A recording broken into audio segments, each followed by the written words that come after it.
Sa ibang balita, abot kamay na ng mga kabataan nating katutubo ang Technical Vocation Education sa tulong po yan ng TESDA. Ang buong ulat mula kay Sweden Velado.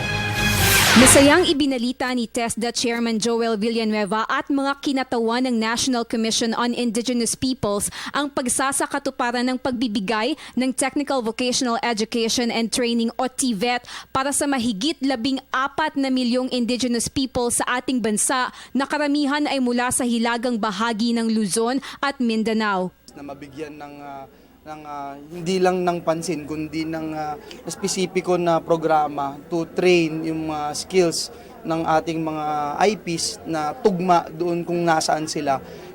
Talagang welcome development po sa atin yan at malaking maitutulong hindi lang para bigyan ng kaalaman at kasanayan yung ating mga kababayan but also to preserve their culture and heritage. Bahagi ng hakbang na ito na matulungan ang ating mga kapatid na katutubo na makibahagi sa pagpapaunlad ng ating lipunan sa pamamagitan ng cultural livelihood programs at pagkakaroon ng trabaho na naaayon sa skills at trainings na meron sila. Ilan lamang sa mga programa at training na binabalangkas para sa mga katutubo ang paghahabi, paggawa ng banig at pagdisenyo ng brassware na layong mapreserba ang ating sining at kultura dahil ang mga natatanging produkto na magagawa ay maaaring ibenta sa merkado.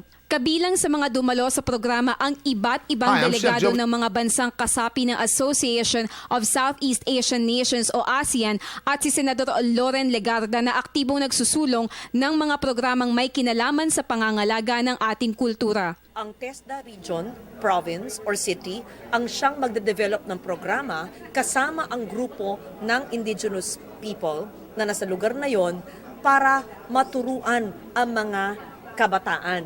Upang matiyak na walang maiiwan sa tuloy-tuloy na pag-unlad ng ekonomiya ng Pilipinas, ang TVET para sa Indigenous Peoples Groups ay bahagi na rin ng paghahanda para sa ASEAN Integration 2015. Kung ano man yung mga lessons na matututunan natin with other ASEAN countries na narito ngayon, na makapag-share ng kanilang mga best practices. So yun yung tingin kong malaking significance. And siguro, more than that is siguro yung for the first time tayo yung nag-host nitong TVET for Indigenous People ASEAN Conference. Para sa Telebisyon ng Bayan, ako si Sweden Velado.